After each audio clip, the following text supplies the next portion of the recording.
everyone, it's Lisa from My Dreaming Soap. Welcome to my channel and thanks for dropping by. Now, today I'm doing something a little bit different. I've just had an order in for some bubble bars. So I need to make 250 bubble bars. So it's a nice size order. So I thought as I was making these, it might be nice for me to do some on the channel so you can see the process. Now, for my bubble bars, it is sort of my recipe, but not really. My recipe is based pretty closely on a recipe that I purchased.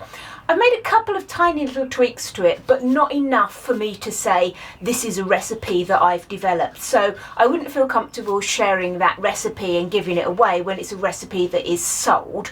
So what I will do is, in the description box below, I will link to where I got my recipe from, and it's a really nice recipe. So if you do want to make your own bubble bars, then you could go and get that recipe. And there's lots of tutorial information on there as well.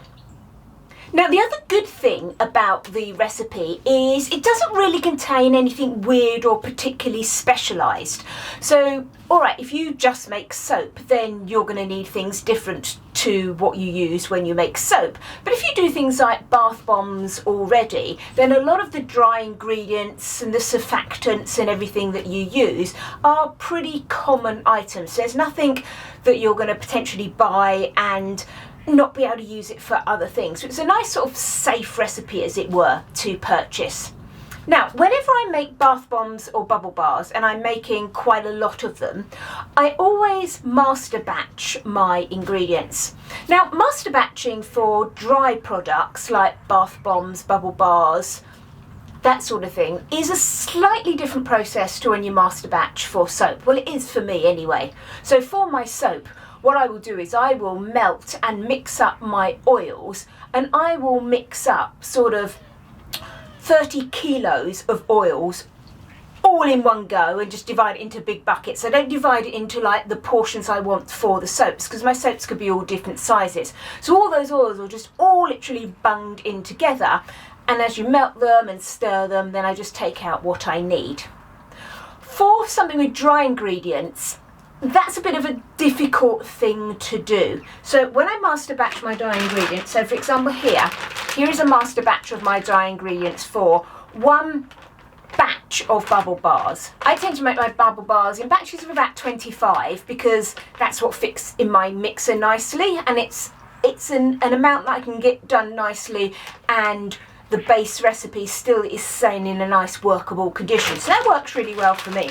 So what I do is I weigh out all my dry ingredients. So for example here, this will be 25. So I've made up 10 bags of this to get my 250 bubble bars that I need. And they each have the dry ingredients that I need for the product.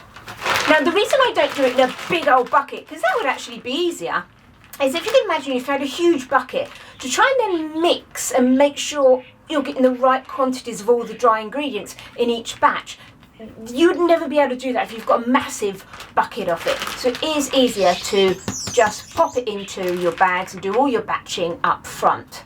Wet ingredients, I just pour that out and measure that out as I'm going through and making up the actual bubble bar. Right, so let's get on with making these bubble bars, shall we? So as I just said, I will weigh out the wet ingredients as I make the batch. So I will just do that.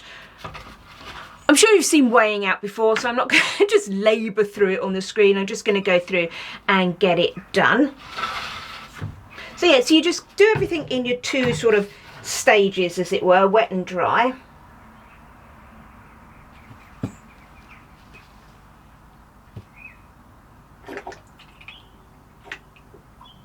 Now, one thing obviously that's quite different to a bath bomb is the texture of a bubble bar compared to a bath bomb.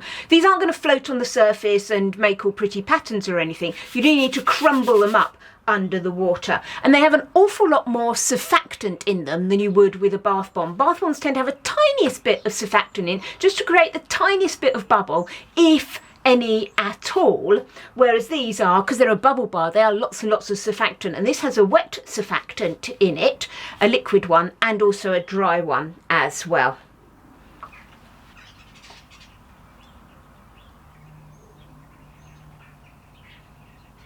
The recipe also has well, in mine, it has a couple of oils in as well, so just to be nice and nourishing and conditioning a bit on the skin. And then the fragrance oil I'm using for mine is black raspberry vanilla. And that goes in with the liquid as well. Okay, so those are all my liquid ingredients.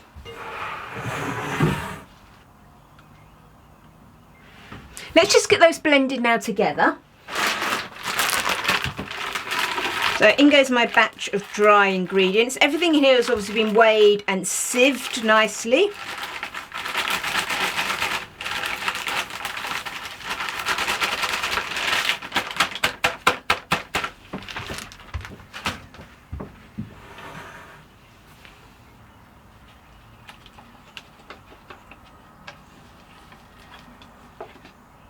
Now, if I was doing a colour, all these are solid colour, I would have added the colour now, but I'm actually going to do these as sort of a two-tone colour, so I'm going to add the colour a little bit later on. So all I'm now going to do is just pop these. I haven't got any sort of fancy old mixer, just a normal mixer. Just going to mix these with the whisk attachment. I know you probably can't see that very well. I found the key thing here is you want to mix them really quite slowly, especially to start off for. If you mix them too quick to start off with, they can go into sort of a funny little bally type texture. Okay, so just going to gently mix that, and I'll come back when that's finished mixing.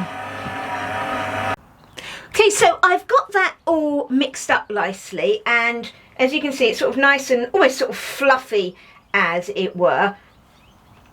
And it will actually mould quite nicely. Now, what I'm going to do is I want this to be a two-toned bubble bath, so I'm going to split this in half. So I'm just going to split half of it off. Okay, so this half in this original container is going to stay white. And then this half in my other pot, which also fits my mixer, is going to be coloured a sort of reddish purple colour. Now, I use lakes to colour my bubble baths. Now, with using a lake, typically a lake won't really put a lot of colour into the bath. You sort of need dyes, really, to get, if you want to colour the water. But for me, a bubble bath is not about colouring the water. It's about giving a lovely, luxurious, bubbly bath. So I'll use lakes. I also like lakes as well because they don't tend to fade. Whereas a dye, if you get them in the sunlight, so if you're at a show or something, then they can they can fade. So disadvantages with lakes is that you don't get them in, you know, if you're used to using micas, you don't get them in the huge array of colours that you would with a mica. So I'm just going to measure out my lakes. Now, because I want this to be a reddish purple, I'm predominantly using red. The red, as you see, it's still a pinkish colour red, red 27 lake. And you only need a very small amount.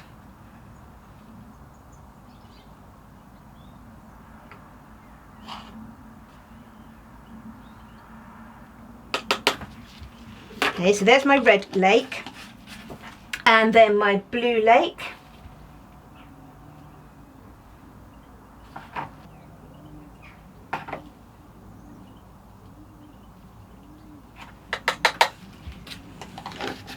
So I did 0.5 grams of the red and only 0.1 gram of the blue. The other thing that's really important with your lakes is to make sure that you sieve them. And I always find with a lake, if you can get it in with the dry powder, then I much prefer that. But because I was making and splitting a batch, it's a bit like adding your micas if you're making soap at trace stage. You know, you're kind of limited with what you can do. So as long as you make sure that you sieve them well with a nice fine sieve.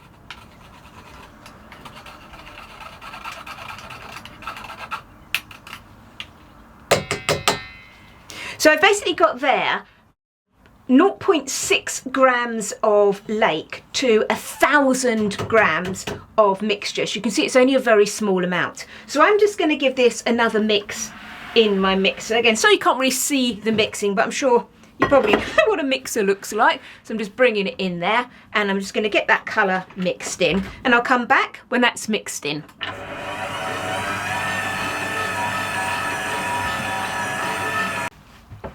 Right, let's start getting these mixed up. So you can see I've got that lovely sort of light purple colour, and I think that's plenty dark enough as a colour, and my white. So what I'm going to do now is I'm just going to use my bath bomb press. I'll put a link from where I got my bath bomb press from. I'm in the UK, so I got it from a place here. And this is a bespoke mould that I had made especially for me, because it's a cloud logo. It is my logo. So I had a mould made with the cloud logo. So I'm just going to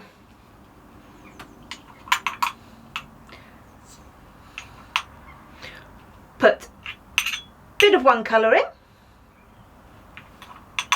then a bit of another colour,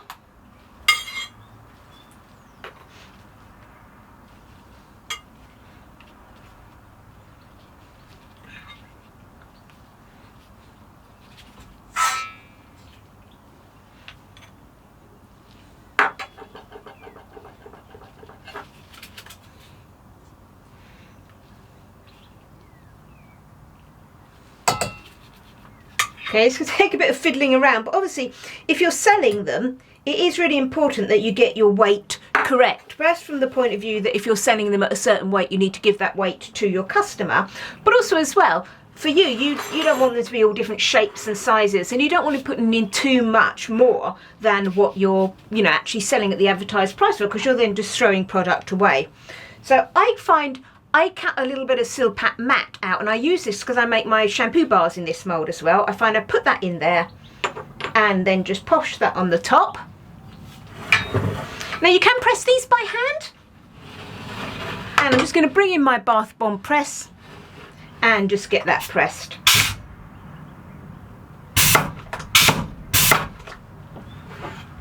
Okay, and then I'll just release it out. Just give it a little tap all the way round. And that silicone mat really helps. Okay, so there's our first pretty little bubble bar. Okay, so then each time I just need to put the base back in and my little silicone mat.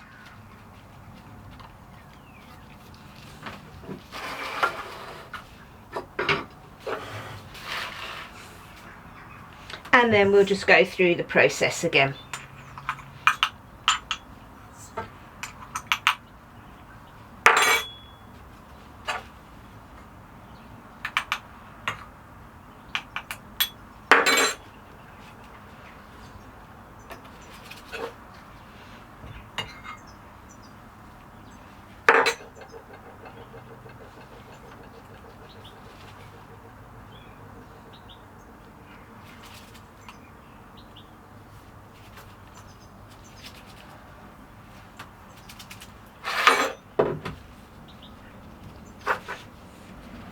Okay, so cover on, press in the press. I have my press set to about just 85 to 90 psi for these.